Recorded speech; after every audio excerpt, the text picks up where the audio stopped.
But shut it. Here's a true story about a young lad named John. Just a local farm boy, but there was something special about the lad. A glint in his eye, a fire in his belly, a spring in his step. And one day, he went for a walk. Now this walk began when his father died.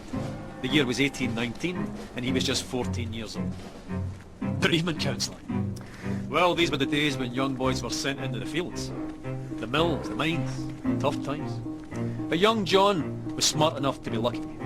His father's farm, where he was born and raised, was sold, and the proceeds used to open a grocer's. Big responsibility for the wee lad. His own shop in Kilmarnock, with his name on the door, John Walker. Or Johnny, as the world now knows him. Back then, all grocers stocked a range of local single malts, but they could be a wee bit inconsistent. For John, that wasn't good enough. He began blending different malts together as a way of offering his customers a consistent, unique product. Now this backroom art quickly developed into a commercial proposition, and a very profitable one. And because there's nothing like a commercial proposition to stir the Scottish heart, it grew quickly into an industry filled with ambitious entrepreneur distillers. John thrived in this environment, and so too soon with his sons, Robert and Alexander, who joined him on his journey. The Walkers became the biggest name in a rapidly growing industry. They were unstoppable. In one bold bit of 19th century corporate raiding, they bought the famed distillery at Cardew, lock, stock and ensuring their supply of this silky single malt, and guaranteeing, more importantly, that none of the other big blenders could get their hands on it. But young Alexander wasn't content with being Scotland's biggest blender. Not ambitious enough for him, no. He convinced the ship's captains of Glasgow to act as agents for him, and drove the whisky bearing his father's name across the globe. By 1860, he had developed the square bottle. Now, with a label at an angle of precisely 24 degrees.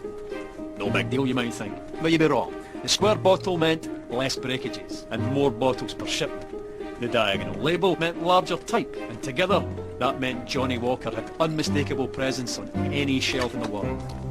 The bottle became an icon, and the rich liquid it contained sought after and consumed across the globe. Quite a character, Alexander Walker. Master of the blender's art. Ambitious, uncompromising, Mr. Walker.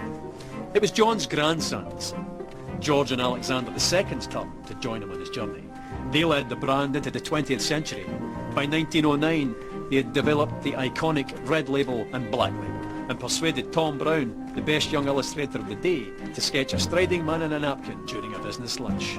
In the stroke of a pen, the Victorian grocer was transformed into an Edwardian dandy. By 1920, Johnny's walk had taken him through 120 countries, and he continued walking through the brand's advertising over the next 50 years, into the fabric of global culture, deep into the dark hearts of several wars, to the pleasure palaces of the aristocracy, immortalised by screen legends, celebrated by filmmakers, singers, songwriters, novelists, shoulder to shoulder with the great sportsmen of the age, winning countless international awards for quality, and even being awarded the Royal Warrant by King George V.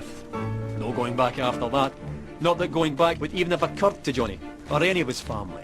By the end of the 20th century, the familiar red label and black label were joined by the green label, the gold label, and the grandest of them all, Johnnie Walker Blue Label.